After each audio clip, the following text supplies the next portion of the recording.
La pandemia de la nueva enfermedad de COVID-19 ha requerido de cambios importantes en la práctica dental para evitar contagios.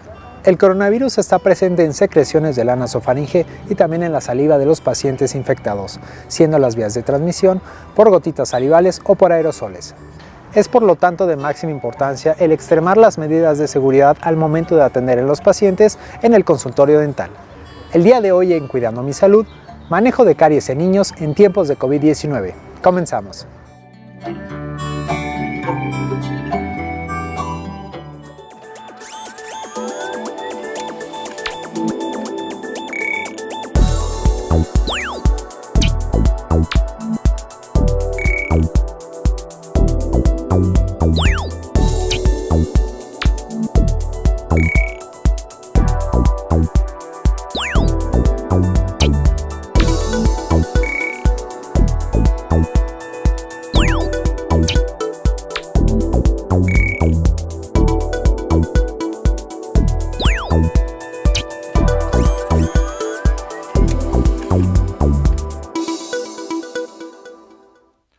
Como ustedes ya se dieron cuenta, estamos en Cuidando mi Salud, este programa realizado en y desde la Universidad Autónoma de Aguascalientes.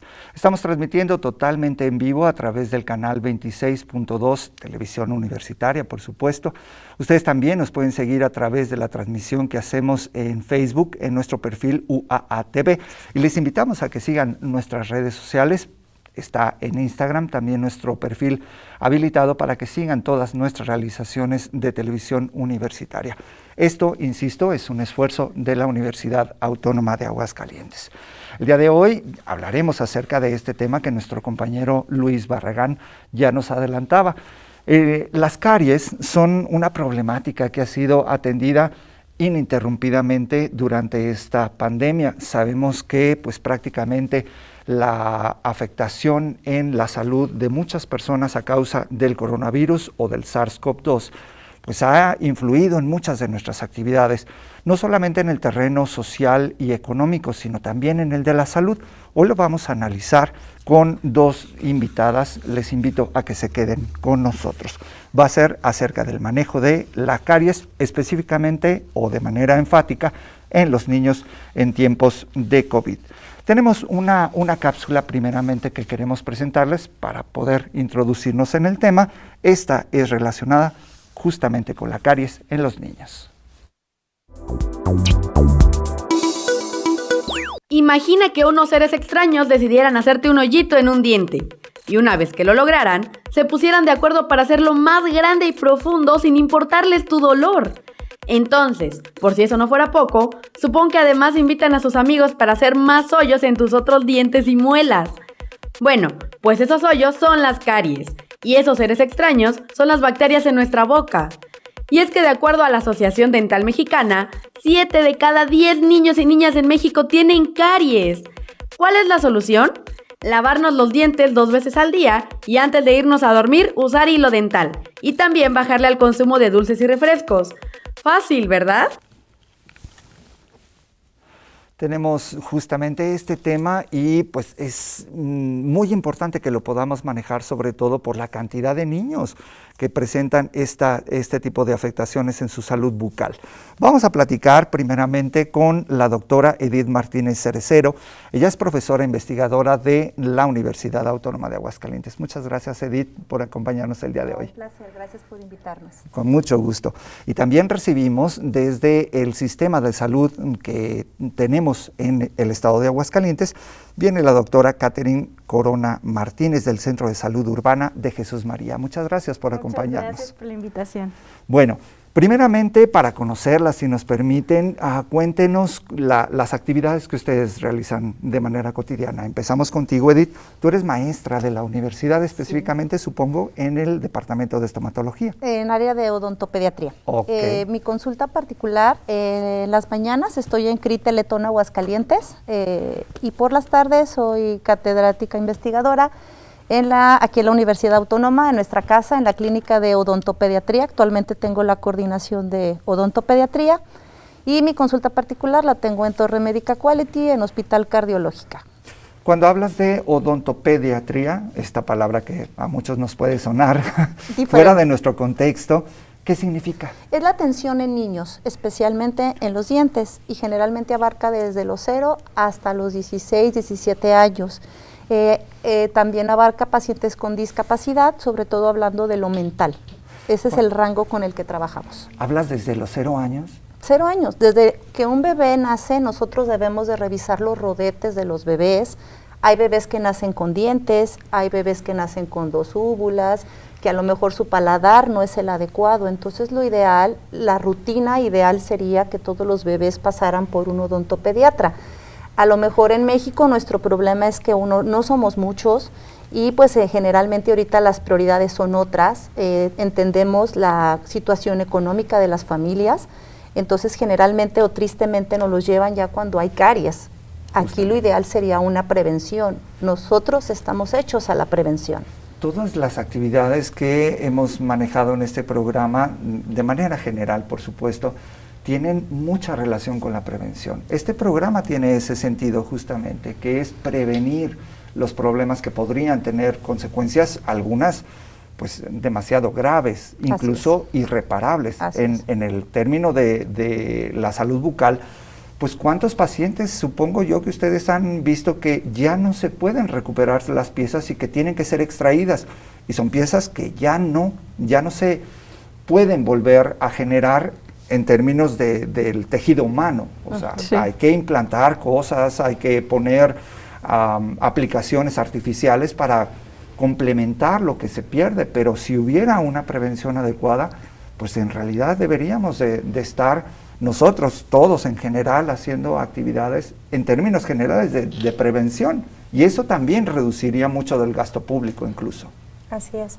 Generalmente los papás dicen, ay, son de leche, se le van a caer, pero no ese es el punto. El punto es que un diente de leche o diente infantil tiene pulpa, tiene toda una serie de tejidos que lo rodean, que lo que pasa al diente infantil le repercute al de adulto.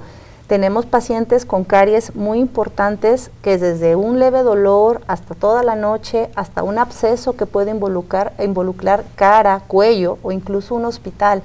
Muchas veces los papás no están conscientes que si no atienden a sus peques de las caries los puede llevar a un hospital, y más cuando son pacientes que están inmunodeprimidos, o sea, tienen las defensas bajas, que tienen comorbilidades, o sea, que tienen enfermedades sistémicas, genéticas. Todos ellos lo ideal es que tengan la boca libre de caries, y aparte la prevención es barata y es sobre todo no duele, que es lo que más miedo le tienen los pacientes al dentista. Vamos a poner una cantidad así nada más muy por encimita.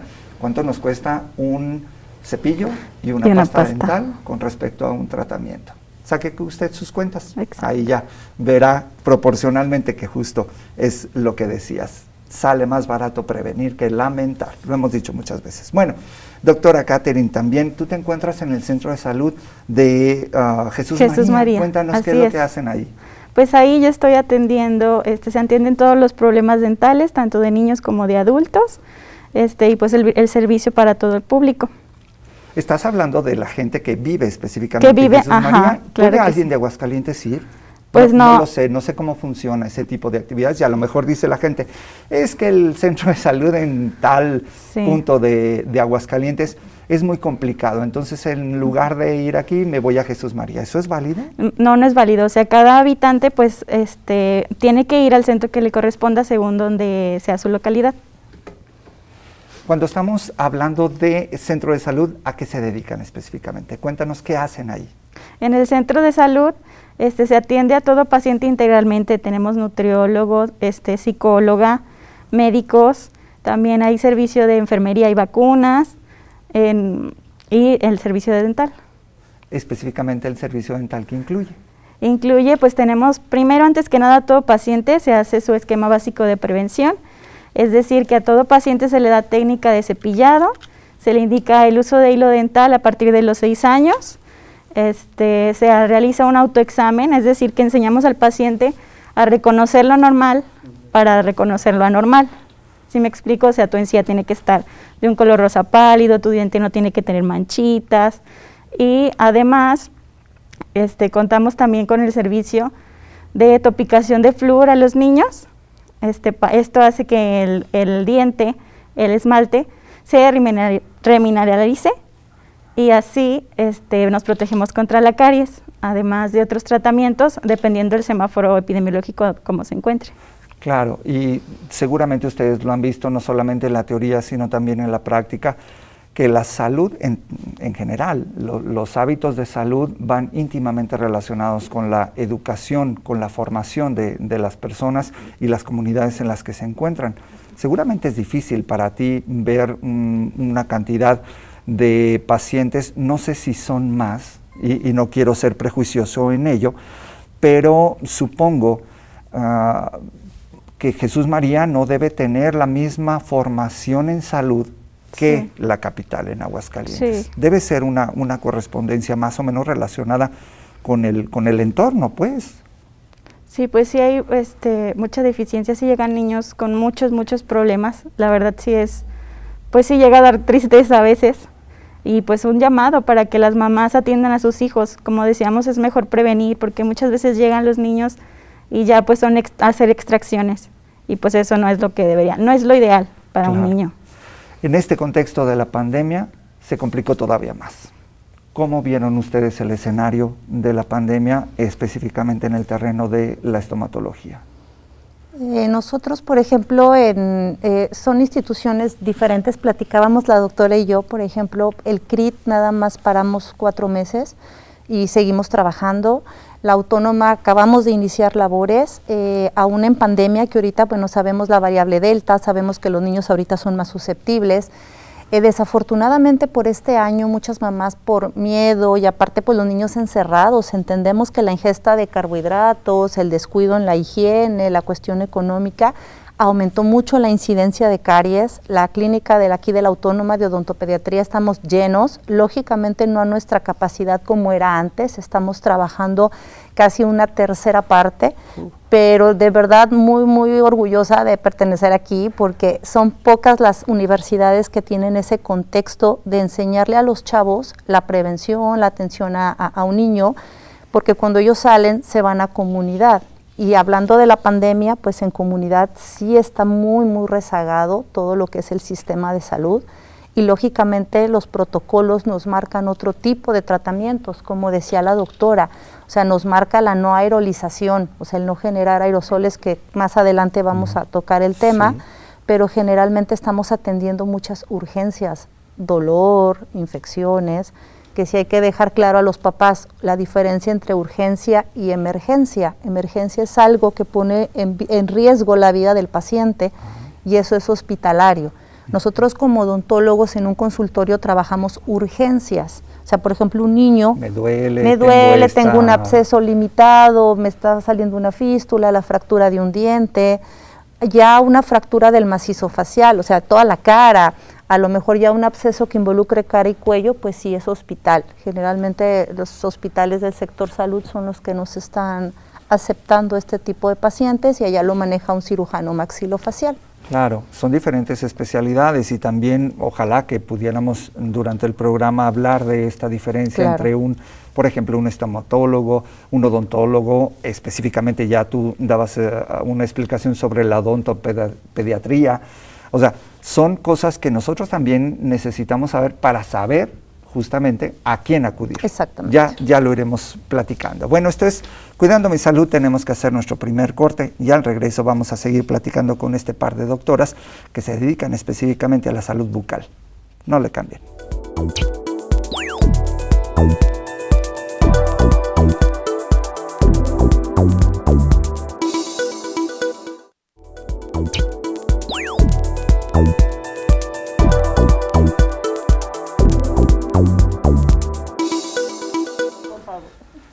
Bueno, pues esto es Cuidando mi Salud y estamos platicando con dos profesionales de la estomatología, la odontopediatría, ya ven, si pronunciarlo está difícil, imagínense estudiarlo, pero no es lo que a mí me corresponde, ellas son muy profesionales en lo que hacen. Vamos a seguir con nuestro programa y tenemos una cápsula más acerca del tema que estamos tratando el día de hoy, la caries y la restauración. Adelante.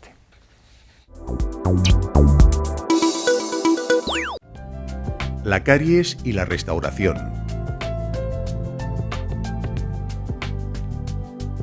En la boca habitan gran cantidad de bacterias de manera permanente. Además, los alimentos son un vehículo perfecto para la entrada de otras muchas. Al masticar y beber, parte de la ingesta se queda atrapada entre los dientes, la lengua y las encías. Los restos acumulados son ingeridos por las bacterias, que tras asimilarlos, evacúan desechos ácidos. Estos ácidos disuelven poco a poco el diente y producen lo que se conoce como caries dental. Si usted no cuida la higiene, las bacterias se multiplicarán formando colonias. Cuanto más crezcan las colonias, más ácido se producirá y más rápido se disolverá el diente. Cuando la caries se encuentra solo en el esmalte, el tratamiento es sencillo. Pero si las bacterias superan la fina capa de esmalte y penetran más a fondo, los siguientes tejidos, mucho más blandos que el esmalte, serán destruidos por los ácidos a mayor velocidad. Como el diente apenas tiene forma de protegerse, la caries no tratada acabará llegando a una parte crítica llamada pulpa y se producirá una verdadera infección. Cuidado, un pequeño punto oscuro puede esconder una gran caries solo perceptible mediante radiografías. No se confíe. El tratamiento para eliminar la caries es la restauración u obturación dental, vulgarmente conocido como empaste. Este puede ser de diversos materiales, como la amalgama de plata, cuyo aspecto no es estético, pero en ciertas ocasiones ofrece grandes ventajas. O el composite, que es el material de restauración más común hoy en día. Su aspecto es similar al del diente, por lo que resulta muy estético. Además de los anteriores, existen otros materiales menos frecuentes. Sin duda, su dentista le aconsejará el mejor para su caso. Pero si la caries es demasiado grande, tal vez fuera necesaria una corona. Para evitar sorpresas desagradables, le aconsejamos que visite al dentista con frecuencia y, por supuesto, nunca espere a sentir dolor, pues suele ser ya demasiado tarde para una simple y fácil restauración.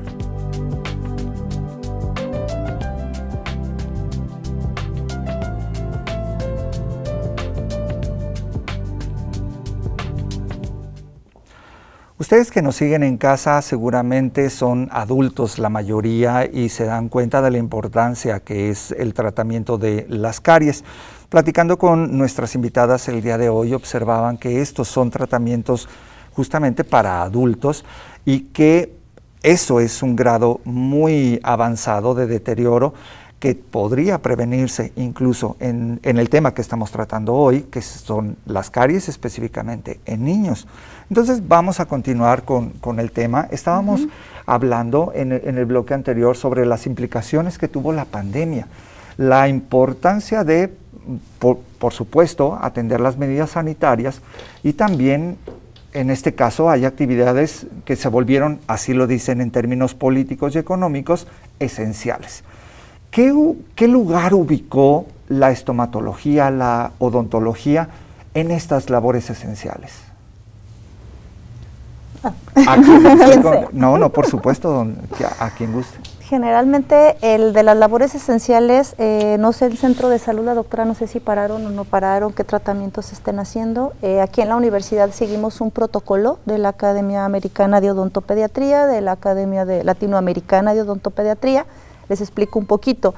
Nosotros, yo como dentista o odontopediatra no me manejo sola. Yo tengo que seguir una serie de lineamientos que manda desde la OMS, que es la Organización Mundial de la Salud, que me dice, a ver, doctora fulana, estamos en una pandemia, estamos en semáforo rojo, nadie sale de su casa, todo el mundo está encerrado, los consultorios dentales particulares cerraron. Sí. Entonces, si a un niño le dolía un diente, los papás tenían que ir a un hospital con el miedo de que pues, el niño se contagiara de COVID.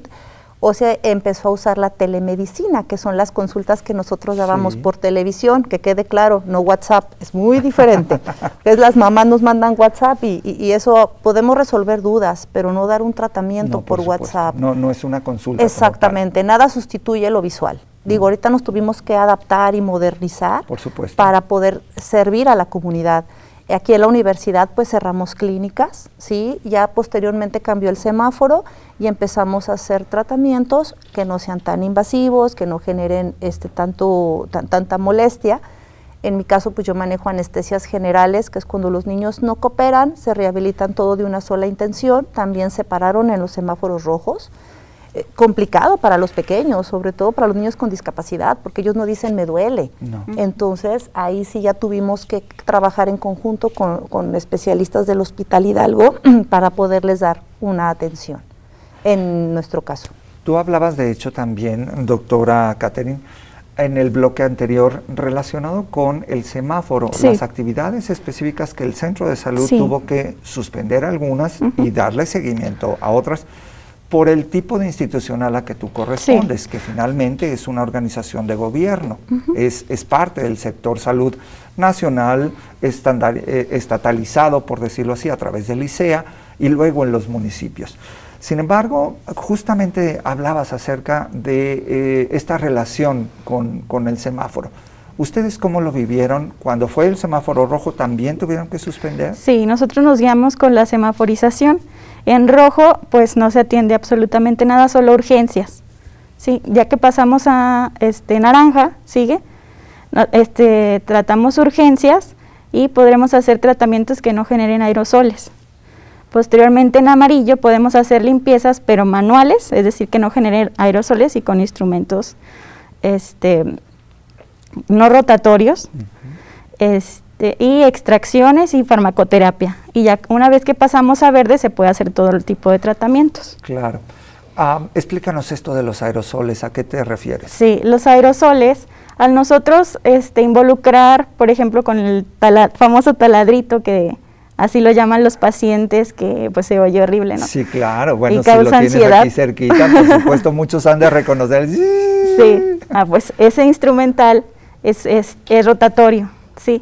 ¿Qué pasa? Que cuando pasa presión puede que genere aerosoles. Por ejemplo, cuando nosotros inflamos una burbuja y ¡pup!, explota, es como ese tipo de gotitas, pero a nivel microscópico, pueden llegar a medir hasta 5 micras y puede quedar en el aire hasta por horas. De ahí el problema, o sea, esas gotitas contienen además de saliva y sangre, microorganismos, entre ellos el COVID. Lo natural que podría estar alojado en la cavidad bucal. Hablamos de bacterias naturales que viven en nuestro organismo, pero ahora además añadido el virus del SARS-CoV-2. Va a resultar un tanto pues obvio para algunas personas, pero ¿por qué es tan delicado tratar un tema dental durante la pandemia o durante esta situación del coronavirus? Va, por supuesto, relacionado con el tema de las vías respiratorias. Generalmente nosotros al abrir boca, tenemos que abrir boca para revisar, y no hablemos cuando el niño llora, o sea, porque los niños se asustan y lloran, claro. Entonces generan un aerosol, como comentaba la doctora, que es la mezcla también de agua, como desde las gotitas de saliva con el COVID. Ajá. Si el niño ya es un portador de COVID, a la hora que exhala esas gotitas, duran hasta 3 horas, como decía la doctora, alcanzan hasta 2 metros. Así es. Aúnenle a veces los rotatorios, la pieza de alta que nosotros utilizamos, entonces se genera como una nube que nosotros al inhalar nos podemos contagiar. Por eso el área de odontología es como muy delicada en tiempos de COVID, porque somos candidatos a contagiarnos y somos candidatos a contagiar. O sea, producimos aerosoles. Por eso la importancia de las normativas y la preparación de nosotros para poder ver pacientes. ¿Qué protocolos siguen? Porque me imagino que no solamente es el cubrebocas, que todos nos hemos, pues ya, ojalá, naturalizado, normalizado a utilizarlo en nuestra vida cotidiana. ¿Qué protocolos hay que seguir? Pues, por ejemplo, utilizar equipo de protección. Para el paciente, a él se le pone su gorro, sus lentes de protección, un babero desechable, y para el operador, o sea, nosotros utilizamos un gorro desechable, nuestros gogles, una mascarilla N95 o similar, una careta, nuestra bata de protección desechable con puño y manga larga, y nuestros cubrezapatos. Así es como atendemos. Pero yo creo que debe ser incómodo, Parecemos astronautas. complicado, claro. No, bueno, no solamente astronautas, sino que además la visión complicada, pues debe ser tan delicada y tan minuciosa, y más con el tamaño del diente de los niños, ¿no? Es una complicación todavía añadida. Así es, pero a todos nos educamos. Bueno, también es la capacidad de ustedes de poder realizar ese tipo de actividades. ¿Qué pasa si un niño, o qué ha pasado durante este tiempo, si un niño, que también son pocos casos hasta ahora detectados o por lo menos registrados, son pocos los niños que han sido contagiados con SARS-CoV-2, con coronavirus, COVID, que han desarrollado pues COVID-19? Pero ¿qué pasa si, alguien lo mencionaba, si está enfermo, hay que de todos modos hacer el tratamiento? No se puede esperar el niño a que le baje el dolor casi que de manera natural, si es una cuestión ya crónica. Generalmente cuando se detecta, por lo menos en instituciones, se hace un triage a la entrada, que son preguntas que se le hacen a los papás. Y si el niño, por ejemplo, la mamá ya nos dice, porque las mamás a veces son honestas y nos dicen, ¿sabe qué? Pues mi hijo tiene COVID, tenemos COVID en la familia. Lógicamente, al tener COVID, papá y mamá, damos por hecho que el niño tiene COVID. Claro, por el contacto que hay en la casa. Claro, y la mayoría de los niños son asintomáticos. Entonces, ellos a veces no tienen los síntomas que tiene un adulto.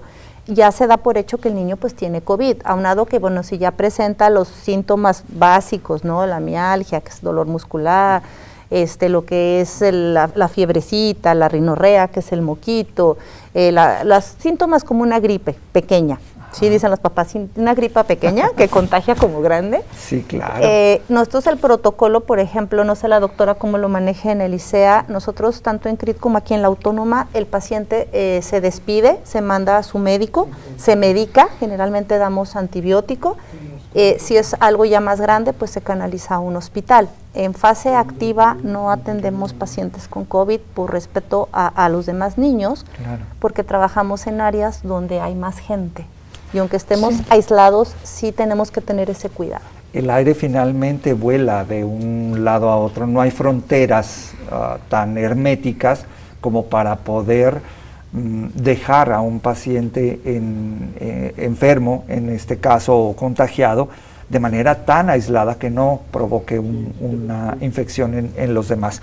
Al regreso de la pausa que vamos a realizar, vamos a platicar de justamente este protocolo, pero ahora en el ICEA, específicamente en el Centro de Salud Urbana de Jesús María. No le cambien, ahí se los dejo para que se vuelvan a conectar con nosotros después del corte.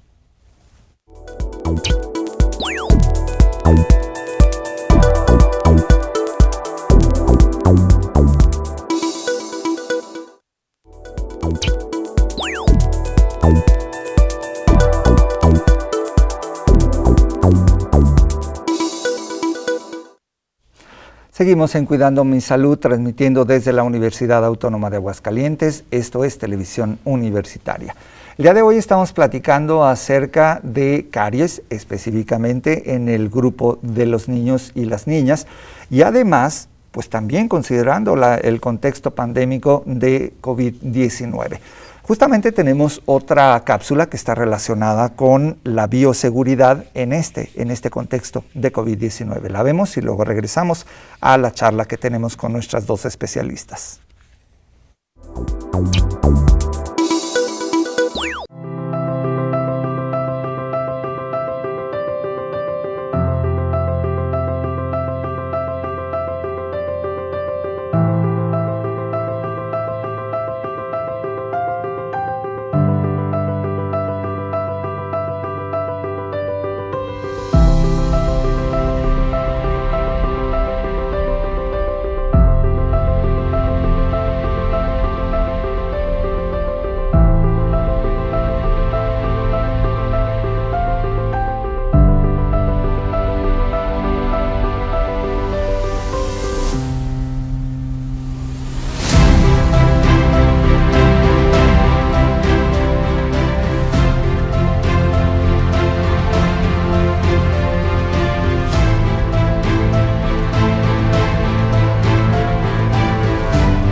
Ya nos dimos cuenta de todos los protocolos que están pues autorizados por la Organización Mundial de la Salud, entre otras que están pues sobre todo no solo viendo la seguridad sanitaria de los pacientes, sino también hemos estado hablando ya de alguna forma de la seguridad de los doctores, los médicos, el personal de las instituciones de salud que también ha necesitado de la atención sanitaria, pues para ellos que están enfrente de esta batalla contra el virus SARS-CoV-2, pues para que no se enfermen, finalmente ellos que están atendiendo a los enfermos, que también tengan seguridad.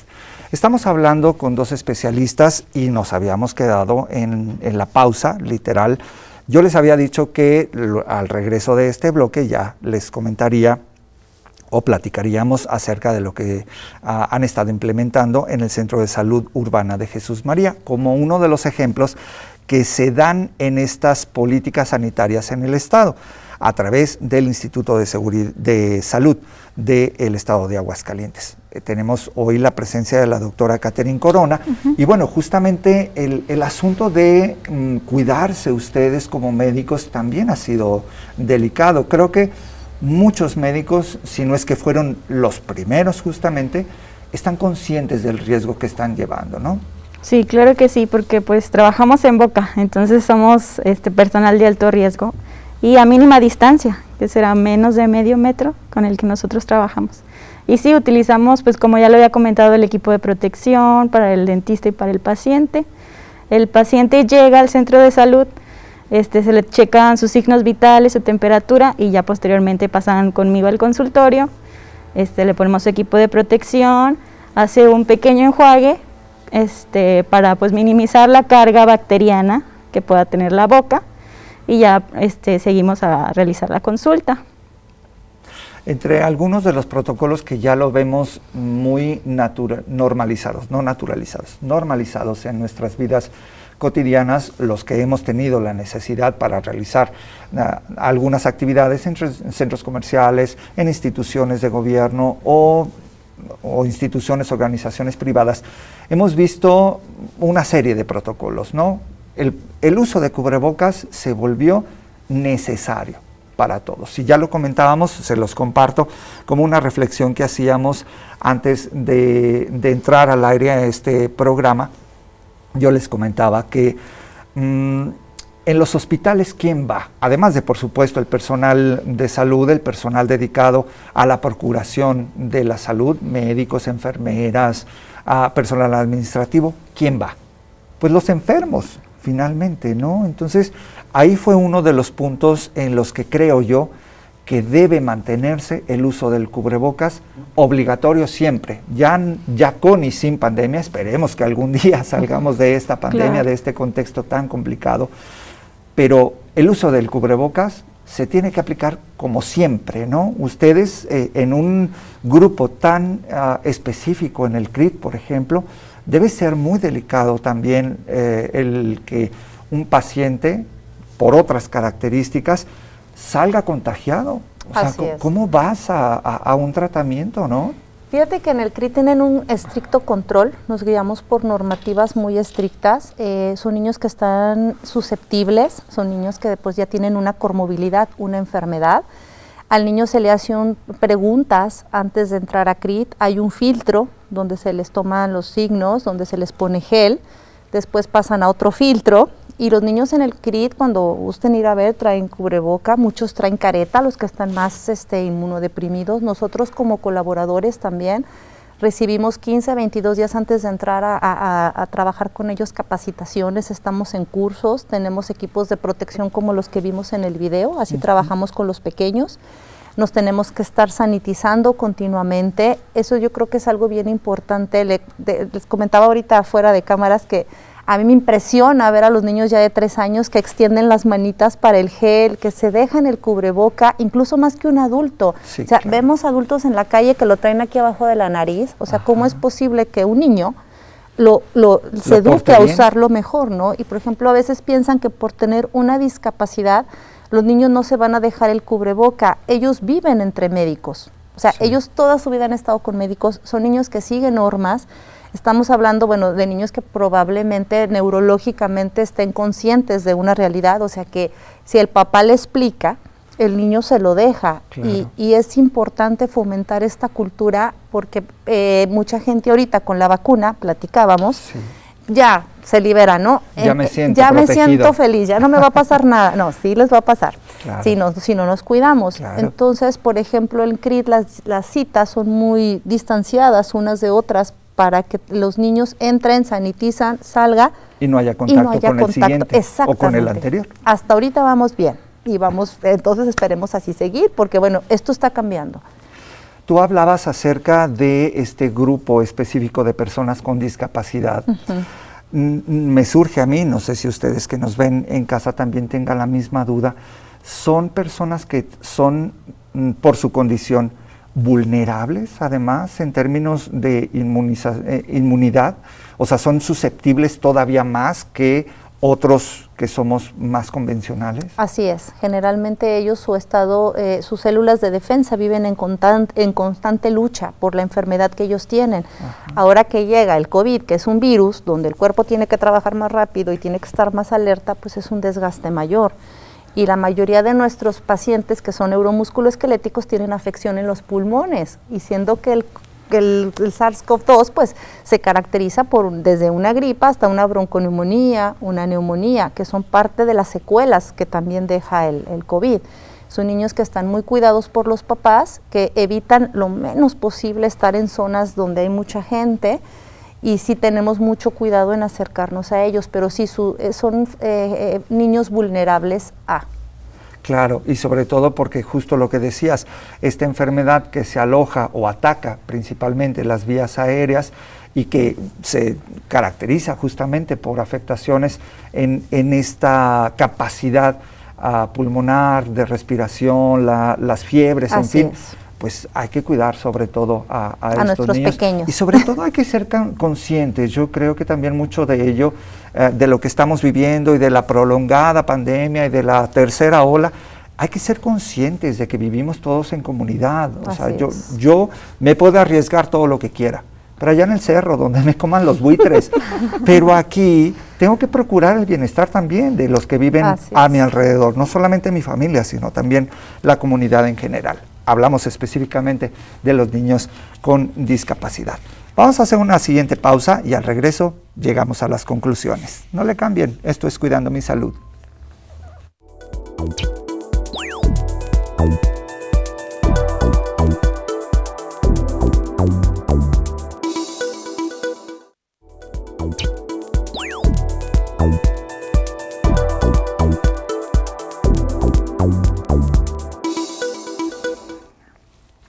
Seguimos en Cuidando mi Salud y antes de concluir este tema, hay una cápsula que ustedes, quienes nos siguen de manera regular, saben que utilizamos con la participación del Departamento de Cultura Física y de Salud Pública.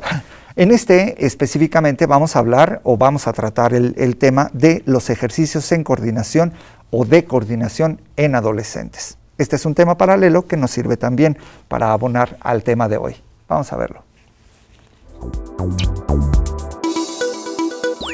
Hola chicos, yo soy Sofi, estudiante de Cultura Física y Deporte, y en la cápsula del día de hoy vamos a hablar acerca de la coordinación, que es una habilidad motriz que contribuye a otras opciones motrices.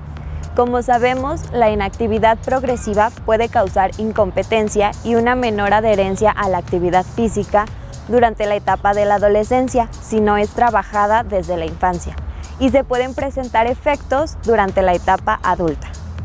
Estudios demuestran que la adquisición de niveles óptimos de coordinación y competencia motriz son determinantes en el desarrollo del bienestar del adolescente y que estos pueden estar relacionados o influenciados por otras dimensiones del desarrollo de la persona.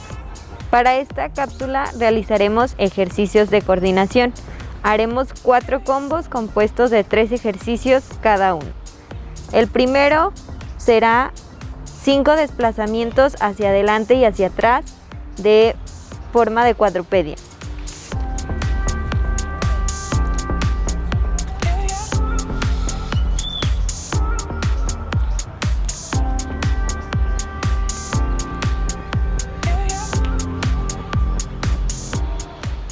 Después realizaremos saltos yogi hasta la escalera de coordinación.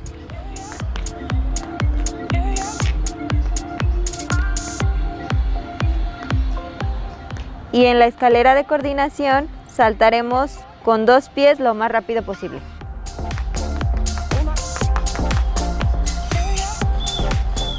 Para el segundo combo comenzaremos con desplazamiento lateral en cuadrupedia.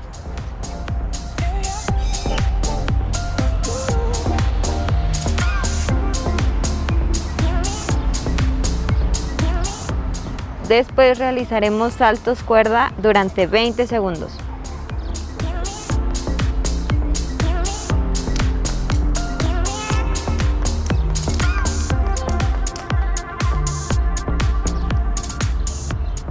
Y finalmente en la escalera de coordinación realizaremos sentadillas con salto.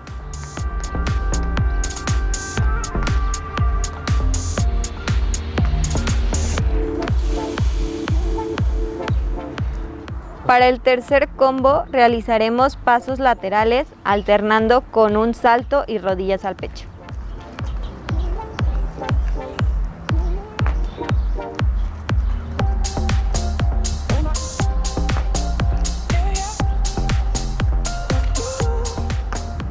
Después realizaremos bailarinas de manera lateral, cruzando los pies por enfrente.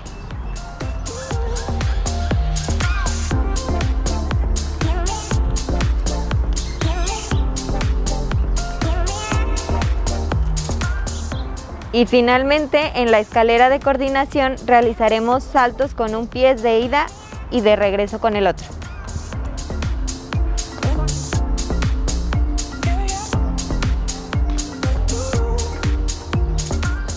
Para el último combo, comenzaremos realizando pasos laterales alternando con un golpe de brazos arriba, enfrente y abajo.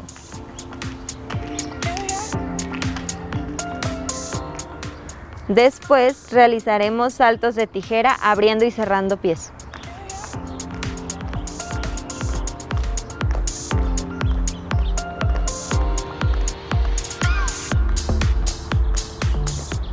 Y finalmente, en la escalera de coordinación realizaremos pasos de caballo.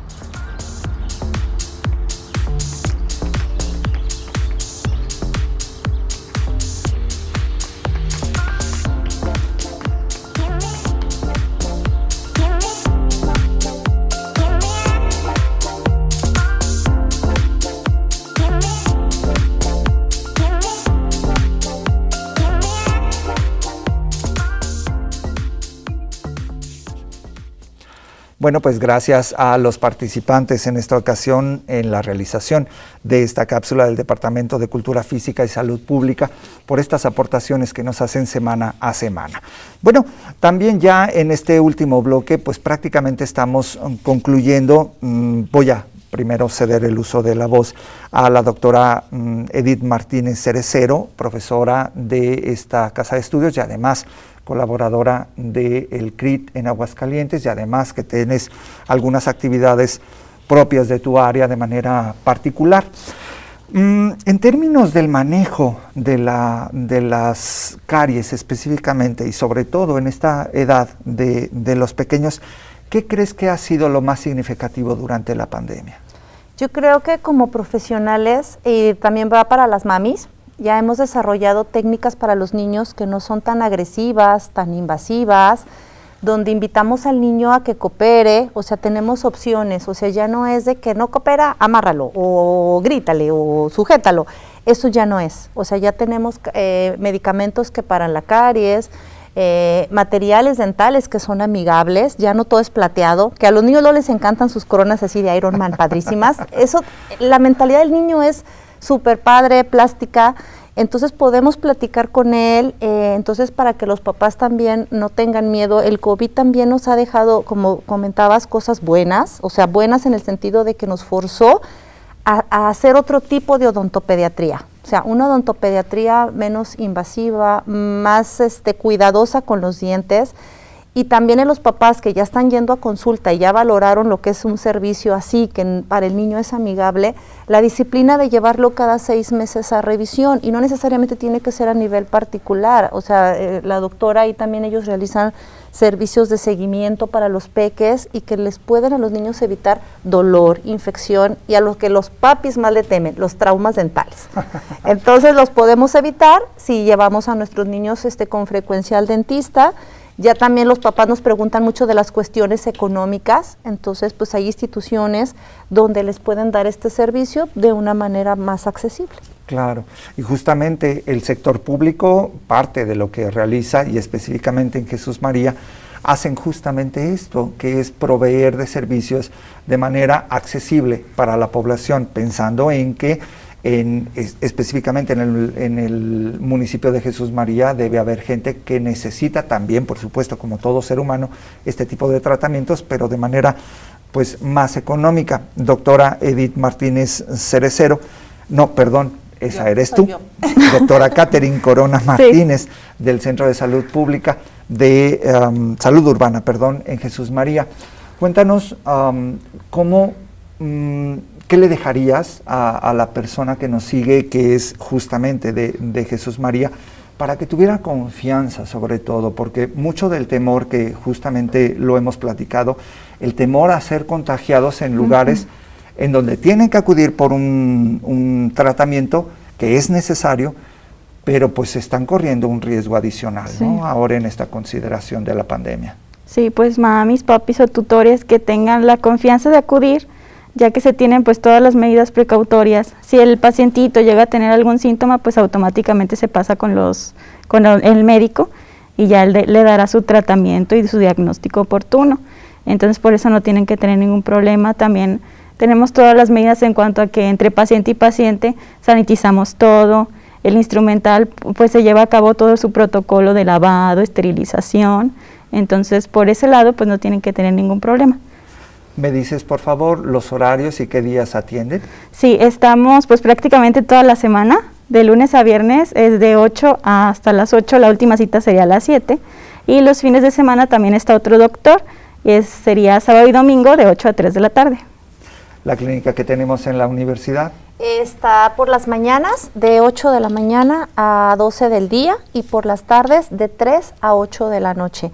Sí les pedimos, por favor, que agenden cita, porque sí es importante llevar un control. Bendito sea Dios, pues tenemos trabajo para la comunidad, los chavos están en la mejor disposición de apoyar, entonces sí hay cupo, ahorita todavía estamos con algunos cupos, por los teléfonos los pueden encontrar en la página de la universidad, donde pueden agendar su cita y con mucho gusto ahí los podemos atender. Como bien dices, hay toda la información relacionada con los servicios y los diferentes laboratorios y talleres que brindan algún tipo de vinculación con la sociedad.